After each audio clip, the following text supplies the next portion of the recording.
자, 오늘 해보고자 하는 이야기는 2008년에 일어났던 금융위기와 그와 관련된 세 편의 영화에 대한 이야기를 해보고자 합니다.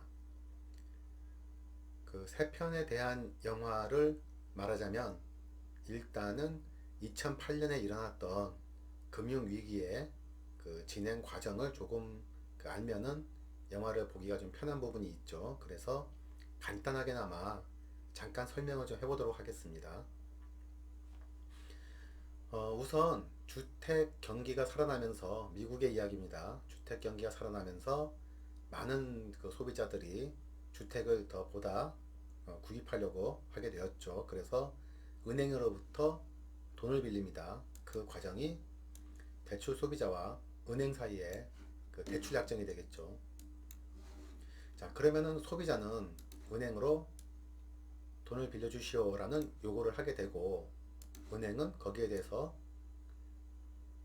그 대출을 일으켜서 돈을 빌려주게 됩니다. 여기까지는 우리나라도 동일합니다. 자, 우리나라의 예를 이제 들어볼게요. 우리나라의 경우에는 대출 소비자가 은행에 지속적으로 원금과 이자를 상환합니다. 뭐 길게는 30년짜리도 있죠. 은행은 그때 받는 이자를 통해서 수익을 창출하는데, 우리나라의 경우에는 이 대출 소비자가 은행에 원금과 이자를 상환하지 못하는 경우에 은행은 담보로 잡은 집을 경매나 공매로 넘기게 됩니다. 그렇게 되면 뭐 빚을 다 갚으면 상관이 없는데, 은행 입장에서는 그렇게 주택을 넘기고도 빚을 다 못 받을 수가 있죠. 그런 경우에는 대출 소비자에게 남은 잔여 금액을 또 청구합니다. 이렇게 청구를 하는 그 자체를 소구 금융이라고 합니다. 그런데 미국은 좀 다릅니다. 미국은 물론 모든 대출 관계가 다 그런지는 저도 모르는데, 일반적으로는 앞에 안일 빗자를 써서 비소구 금융이라고 합니다. 무슨 말인가 그러면, 자, 그 은행이 대출 소비자에게 돈을 빌려준 것은 주택을 구입하라고 빌려준 것이기 때문에, 그 담보로 잡은 주택을 통해서 은행이 채권 회수를 시도한 이후에는 추가적으로 손실이 있더라도 이 대출 소비자에게 청구할 수가 없습니다. 그냥 그 주택만, 담보로 잡은 주택만 매각하고 마는 거죠. 그걸 이제 비소구 금융이라고 합니다. 더 이상 청구할 수가 없습니다. 그렇기 때문에 이 은행도 굉장히 그 심사가 까다로워야 되겠죠. 왜냐하면 이제 신용도가 높은 사람에게 돈을 빌려줘야지 돈을 안 떼이니까. 그래서 처음에는 이런 관계에 있다가 이 은행에서 다른 생각을 하게 됩니다. 어떤 거냐 그러면은, 자, 30년씩 20년씩 돈을 빌려주고 이자를 받아본들 그 이윤이 얼마 되지가 않죠. 그렇기 때문에 차라리 이 대출 소비자에게 그 돈을 받을 채권을 증권화합니다. 그거를 MBS, 이제 MBS 여기 밑에 있죠. 모기지 백드 세큐리티라고 합니다. 모기지 백드 세큐리티. 이 모기지라는 거는, 여기서 말하는 이 모기지는 주택을 담보로 돈을 빌려준 그런 대출을 말하는 거고, 이제 모기지 저당 증권을 이제 발행을 하는 거죠. 이제 모기지가 대출입니다. 그 대출 자체를 저당으로 해가지고 증권을 발행합니다. 이제 그래서 그 증권을 투자은행에 팔죠. 자, 투자은행에 팔았으니까 은행은 이제 돈을 받습니다. 투자은행으로부터 그 돈을 받고, 그리고 약간의 수수료를 받죠. 그래서 은행은 그 원금을 이미 다 회수했기 때문에 그 원금을 다시 대출했다가 또 소비합니다. 이 과정에서 은행은 가만히 생각해 보니까, 자, 이 투자은행에 다 넘기는 바람에 자신은 대출 소비자가 만약에 대출을 갚지 않더라도 위험에 빠지지 않습니다. 이미 다 넘겼으니까요, 위험을. 그래서 처음에는 우량한 사람들한테만 대출을 하다가 나중에는 이 대출을 굉장히 그 신용도가 없는 사람한테까지 확대하게 됩니다. 물론 그 배경에는 부동산 가격에 폭등이 있었죠. 자, 부동산 가격이 올라가니까 웬만큼 신용이 안 좋은 사람에게 대출을 해도 그 담보가 올라가니까 담보 가치가 올라가서 대출 자체는 안전하다는 그런 생각이 들겠죠. 은행에서는. 그래서 대출을 마구잡이로 늘리게 되는데 그런 과정들을 약탈적 대출을 했다. 뭐 이렇게 표현을 합니다. 자, 은행에서 이제 투자은행으로 MBS를 넘겼는데 그 MBS에도 등급이 있습니다. 프라임 등급과 알트 A 그리고 서브 프라임 이렇게 등급이 있죠. 이 중에서는 서브 프라임이 제일 낮은 등급입니다. 자, 이제 투자은행은 그 MBS를 가지고 CDS라는 상품을 만듭니다. 아니, CDS가 아니라 CDO라는 상품을 만듭니다. 부채 담보부 증권이란 건데 Collateralized Debt Obligation. 그러니까 뭐냐 그러면 MBS들을 모아서 다시 증권화 시킨 겁니다. 물론 여기에는 MBS만 들어가는 건 아닙니다. 다른 여러 가지 그 대출 관계도 섞여 있을 수가 있습니다. 모아서 끌어모아서 하나로 만드는 거니까요. 그래서 이 CDO라는 파생 상품을 만들게 되는데 뭐 CDO만 또 있는 것도 아니죠. 뭐 CLO, CBO 여러 가지 있는데 여튼 여기서 핵심적으로 문제가 됐던 건 CDO입니다. 자, CDO를 투자은행에서 만들어 가지고 투자자에게 판매를 합니다. 이때는 그 이윤이 굉장히 그 이자율이 높았다 그래요. 그래서 투자자들에게도 꽤나 매력적인 상품이었다 그러는데 자, 다시 투자자 입장에서 보면은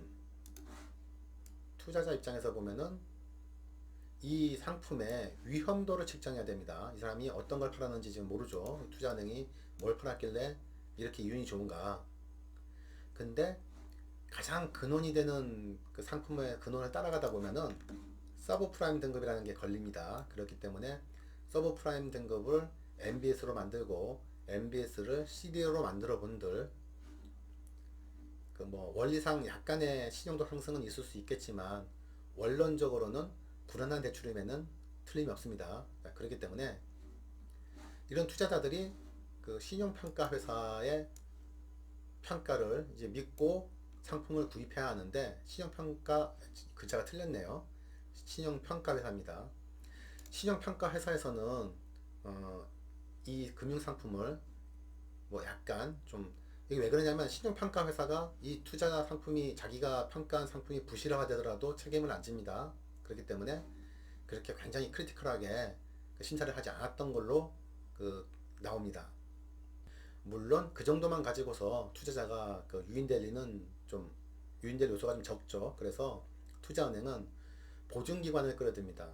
보증기관을 끌어들여서 그 보증회사가 이 CDO가 잘못되면은 내가 대신 물어줄게 라는 보증을 서게 합니다. 그리고는 많은 수수료를 지급을 하죠. 이때 끼어들었던 이 보증기관 회사가 대표적인 것이 바로 AIG입니다. AIG 보험회사. 그래서 이때 판 상품을 신용부도수합이라고 합니다. CDS. 줄여서 CDS라고 그러죠. 그래서 CDS라는 상품을 팔아서 CDO의 등급을 높입니다. 자, 그러니까 신용평가 회사는 이제 보증기관, 엄청나게 이제 그 신용도 높은 보증기관에 보증까지 섞여 있으니까 이 상품에 대해서 굉장히 높은 등급을 매겨줍니다. 뭐 트리플 A 같은 굉장히 높은 등급을 매겨주기 때문에 투자자는 안심할 수 있는 상품이라고 생각하고 구입을 하죠. 이 상품을 CDO를. 자, 그런데 이 가장 근저에는 뭐가 있었냐 그러면은 부동산 화랑이 있었습니다. 부동산 화랑이 있었기 때문에 이런 서브프라임 등급을 포함해서 약탈적 대출이 가능이 됐던 거죠. 근데 문제는 이 부동산이 영원히 올라갈 수는 없죠. 그렇기 때문에 그 부동산 가격에 하락이 옵니다. 그래서 부동산에 냉각기가 오기 때문에 곳곳에서 이 대출 소비자들이 대출을 상환하지 못한 사태가 일어납니다. 이때도 물론 이제 이 대출 소비자들도 큰 피해를 보죠. 집에서 쫓겨나는 큰 피해를 보는데 우리나라처럼 그 소구금융은 아니기 때문에 추가적인 대출 상환을 책임지지는 않습니다. 그렇기 때문에 그러한 이 자산의 하락에 대한 그 피해는 고스란히 그 MBS를 통해서 그리고 CDS를 통해서 투자자가 떠안게 됩니다. 그렇기 때문에 투자자 입장에서는 이제 문제가 심각해지죠. 자, 그래서 이 보증기관, 이 보증기관에 네가 보증을 섰으니까 내 돈을 돌려주시오라고 청구를 하죠. 처음에는 AIG도 많이 갚아줬을 겁니다. 갚아주는 과정에 너무 많이 부실화가 되니까 더 이상 갚아줄 돈이 없게 되죠. 그러면은 보증기관 자체가 보증 능력을 상실하게 됩니다. 자, 이제 보증 능력을 얘가 이제 상실하게 되죠. 보증 능력을 상실하게 되면 어떤 효과가 일어나냐 그러면은 문제는 이제까지 그 부실화가 덜 진행됐던 여기에 보증을 받은 상품들도 보증력이 사라지니까 신용도가 내려갈 수밖에 없습니다. 그래서 그 CDO에 대한 위기가 확산이 되죠. 그래서 이 투자자와 투자은행 사이에서 많은 사건들이 일어나게 됩니다. 결과적으로 이 파생 상품, 여기서 이제 그 CDO라는 파생 상품을 통해서 그 굉장히 많은 금융회사들이 망하게 되고, 그 과정에서 또 이제 부차적인 문제들이 일어나죠. 투자은행이라 그래서 무조건 하고 딱 이 업무만 한 건 아니기 때문에, 그래서 부차적인 다른 그 산업의 영역이라든가 이런 데 영향을 많이 주게 됩니다. 그게 2008년 금융위기로 확산되게 되죠. 이것은 근데 단순한 상품의 전개 과정일 뿐이고, 이렇게까지 상황이 진행되게 된 것에는 그 이전에도 많은 과정이 있었습니다. 그러한 굉장히 많은 과정들에 대해서 세 편의 영화가 지금 말씀드린 내용들에 대한 그 부분들에 대한 많은 그 자세한 내용들을 담고 있습니다. 그래서 그 영화에 대한 이야기를 조금 이어가고자 합니다. 첫 번째 말씀드릴 영화는 맷 데이먼이 나레이션을 맡은 다큐멘터리 인사이드 잡입니다. 인사이드 잡이란 용어는 일반적으로는 내부자 범죄 같은 것들을 의미한다고 합니다. 이 다큐멘터리는 2008년 금융위기를 다룬 세 편의 영화를 얘기했는데, 그 중에서 굳이 2008년 금융위기 전개 과정만에 한정한다면 이 영화 하나로 정리될 수 있는 그런 게 아닌가 싶습니다. 이 영화의 주된 내용은 금융가들이, 굉장히 탐욕스러운 금융가들이 그 경제 제도와 각종 규제들을 어떻게 파괴해 가면서 자신들의 이익을 추구했는가 하는 과정을 그 추적하는 다큐멘터리인데, 물론 이제 그런 과정들은 사뭇 놀랍죠. 그 내용들을 보면 뭐 미국이니까 발생할 수 있는 일이 아닌가 싶기도 하고, 예를 들면은 앨런 그린스펀 같은 사람들은 우리나라에서도 한때는 굉장히 뛰어난 경제학자로, 그리고 이제 연방준비은행 그 총재라 그래야 되나요? 뭐 이사회장? 어쨌든 그 굉장히 유명한 사람으로 엄청 뛰어나게 알려져 있었습니다. 근데 이 인사이드 잡이라는 다큐멘터리를 보시면 그 사람이 과연 그 세상의 금융 사회에 어떤 그 영향을 끼쳤는지, 그런 것들을 이제 다른 시점에서 보시게 될 수 있습니다. 이 영화는 전반적으로는 그 금융회사들에 초점을 맞추고 있습니다. 그 금융회사들이 어떤 식으로 부정과 부패를 일삼아 가면서, 그리고 불법을 저질러 가면서 엄청난 수익을 거둬서 특히 그 CEO들에게 어마어마한 수익을 안겨다 수 있죠. 그 보너스라든가 뭐 인센티브 이런 내용으로. 그 과정에서 굉장히 많은 경고라든가 혹은 제어가 있었는데, 시도가 있었는데, 그런 것들을 그 경제 관료와 경제학자 그리고 금융회사들이 똘똘 뭉쳐선 돌파해 나가죠. 표현이 좀 이상한가요? 돌파라는 게. 그러니까 어떤 그 자신들의 그 불법적인 수익 내지는 그 사회상규상 용납될 수 없는 그런 수익들을 걷어가는 과정에 방해되는 모든 것들을 다 철저하게 파괴시켜 나간 과정이 담겨 있는 영화입니다. 다만 다큐멘터리이기 때문에 어떤 그 극적 재미나 이런 것들은 좀 떨어지죠, 당연히. 예를 들면 빅쇼트 같은 것들은 영화로 봐도 좀 재미있는 구석이 있습니다. 그런데 인사이드 잡에서는 철저하게 그 고발 다큐멘터리 형식이기 때문에 어떤 영화적인 재미를 추구하시기는 어렵고, 하지만 2008년 금융위기가 어떻게 진행된 것인가, 특히 그 내면에, 그러니까 이제 제가 앞서 설명해 드렸던 어떤 금융상품의 과정, 사실 금융상품의 과정만으로 보게 되면 그냥 어떤 그 금융제도의 약간의 그 파생상품상에 좀 문제가 있었구나라고 느낄 수 있는 여지가 있는데, 사실은 그 이면에 굉장히 그 추잡한 암투가 숨어 있었음을 여실하게 보여주는 그런 다큐멘터리입니다. 자, 다음 영화는 마진 콜 24시간 조작된 진실이라는 영화입니다. 제레미 아이언스라든가 케빈 스페이시, 데미 무어, 굉장히 그 쟁쟁한 스타들이 나오는데, 위키피디아를 보니까 이게 독립영화라고 하더라고요. 근데 그 재미면에서는 상당한 그 수준을 보여준다고 생각을 하고 있습니다. 영화는 그다지 그 배우들을 빼고는 돈을 많이 쓴 것 같은 영화는 아니에요. 어떤 면이다 그러면은 뭐 비슷한 분위기에, 그러니까 내용이 아니라 영화의 어떤 분위기를 비슷하게 비유하자면 그 12명의 성난 사자들이라는 영화가 있죠. 굉장히 오래된 영화인데 아마 주연이 그레고리 팩인가? 뭐 굉장히 오래된 영화입니다. 그런 것처럼 인물들 사이의 갈등이 영화의 대부분을 이룹니다. 그리고 그 갈등의 배경은 2008년 그 금융위기 때 파생상품과 MBS가 그 주된 소재와 내용을 이루고 있죠. 여기서 제목에 쓰이는 마진콜이란 거는 그 파생상품이나 증권거래에서 그 증거금이 부족할 시에 채워 넣으라는 전화를 뜻한다고 합니다. 여기서 이 영화에서 의미하는 바는 아마 그 가치가 없어진 그 증권을 의미한다고 볼 수 있지 않나 싶습니다.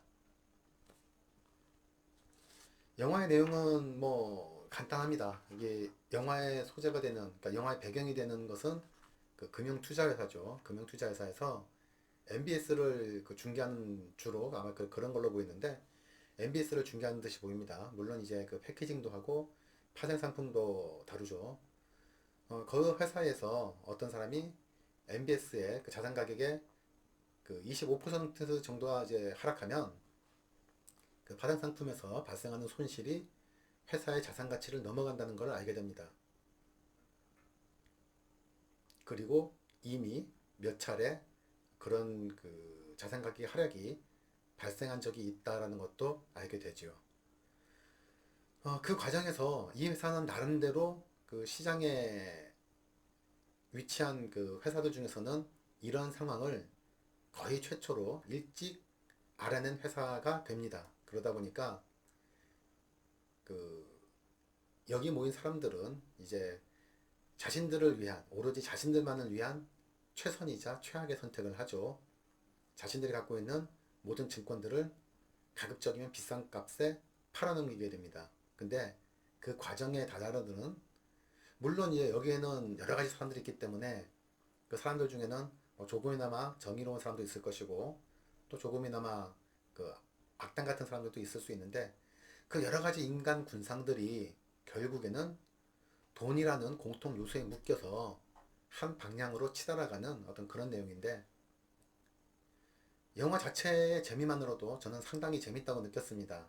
이게 뭐 금융위기라든가 어떤 이런 금융상품 이런데 기초 지식이 있으면 더 재밌긴 한데, 그런 게 없더라도 어떤 그 극 중에서 끌어가는 분위기상으로는 꽤 재미있는 영화니까 뭐 볼만하고요. 다만 앞서 제가 맨 처음에 설명했던 2008년 금융위기가 이게 무슨 상관이냐 그러면은, 금융위기를 설명하거나 금융위기의 어떤 그런 그 원인 이런 거를 설명한다기보다는 그 금융위기가 닥쳤을 때 그 금융위기를 발생시킨 장본인들이라고 할 수 있죠. 그런 금융투자회사에서 어떤 일들이 일어났는가를 가상적이지만 굉장히 잘 보여준다고 생각이 됩니다. 그래서 두 번째 영화로는 저는 마진콜 24시간 조작된 진실이라는 영화를 2008년 금융위기와 관련해서 좀 추천드리고 싶네요.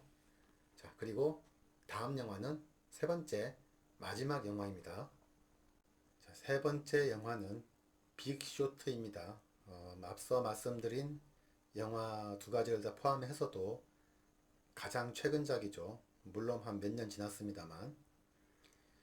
영화 제목인 빅쇼트는 아마도 여기서 말하는 쇼트가 그 파생 상품이나 뭐 이런 데서 그 하락 배팅을 하는 그 쇼트 포지션을 말하는 것 같습니다. 빅은 그냥 큰 거고요. 그래서 여기서는 이 영화에서는 그 실화를 바탕으로 한다는데 굉장히 큰 돈을 걸고 많은 수익을 취하죠.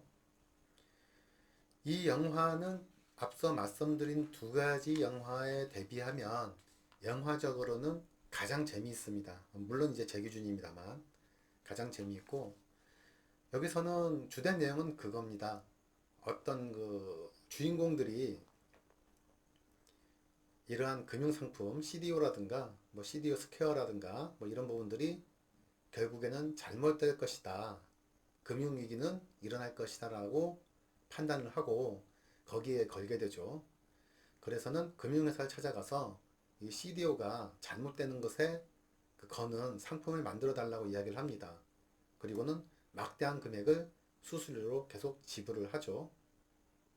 이 영화의 끝부분이 사실은 굉장히 오래전에 나온 앞서 얘기했던 인사이드 잡하고도 약간 연관되는 부분이 있습니다. 그 인사이드 잡과 연관되는 부분은 어떤 거냐 그러면 실제로 금융회사는 그렇게 그 사악함으로써의 면에서 볼 때 만만하지가 않습니다.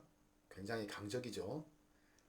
그래서 이런 상품들이 잘못될 가능성을 눈치챘을 때 그들은 물론 이제 뭐 전부 그랬던 건 아니고 망한 회사도 있으니까요. 일부 회사는 오히려 여기 지금 영화의 주인공들과 같은 그러한 상품을 그 판매하고 베팅을 하게 된 회사도 있었습니다. 그러니까 CDO가 망하지 않는다면서 팔아 제끼는 동안에 역으로는 CDO가 망해도 돈을 벌 수 있는 상품에 다시 투자를 하고 있었다는 거죠. 물론 소비자에게까지 그런 어떤 정보를 제공하지는 않습니다. 그래서 인사이드 잡이라는 영화의 끝부분에 보시면 그 몇몇의 금융투자 회사들이 그런 일을 했었던 것을 지적을 하면서 비판을 하고 있죠. 여기서의 그 빅쇼트의 주인공들은 여기서 그 금융회사에 대해서 자기들이 예측하는 바가 맞으니 거대한 돈을 이제 걸겠소라고 얘기를 하고 그런데 그 상품의 어떤 구체적인 그 금융 구조나 이런 것들은 나오질 않습니다. 단순히 이제 영화적인 재미를 위해서 만들어진 그 상업 영화다 보니까 어떤 그 금융적인 굉장히 구체적인 그 계약 내용이나 혹은 구조 혹은 뭐 어떤 그 상품을 가지고 어떻게 만드는지 한 그 묘사는 없고 그냥 개괄적인 설명만 하고 넘어가죠. 그리고 그 개괄적인 설명의 베이스에는 아까 맨 처음에 말씀드렸던 그런 이제 MBS라든가 CDO 이렇게 넘어가는 과정 오히려 그런 과정들은 이 영화의 화면으로 적절하게 예를 들어가면서 잘 나타내주고 있습니다. 그러니까 이해하는 측면에서는 그 이 영화를 보시는 것도 좋은데 문제는 정작 이 영화의 가장 메인 스토리를 이루는 금융 상품에 대해서는 그냥 개괄적인 설명만 하고 넘어가기 때문에 약간 좀 금융 위기에 대한 설명을 하는 영화로는 조금 떨어지지만 대신에 그 극적인 재미로는 저는 세 편의 영화 중에서는 가장 재미있게 봤었네요. 그래서 이 세 편 정도의 영화를 보시면은 2008년 금융위기가 어떻게 태동되었고 전개되었고 마무리되었는지를 좀 아시는데 많은 도움이 될 거라 생각이 됩니다. 그 중에서 특히 하나만 골라서 꼭 2008년 금융위기에 집착해서 얘기한다면은 저는 인사이드 잡을 이야기하고 싶고, 그냥 시간을 보내기 위한 재미있는 영화를 셋 중에 추천하라면은 빅쇼트를 추천하고 싶고요. 그리고 그 남은 하나 있죠. 마진콜. 마진콜도 사실 영화적인 재미는 꽤 괜찮았습니다. 저는. 근데 뭐 약간의 그 영화적인 스케일이랄까? 이런 걸 봤을 때는 조금 빅쇼트가 조금 나왔던 것 같긴 해요. 자, 그래서 오늘의 이야기는 여기서 마치겠습니다.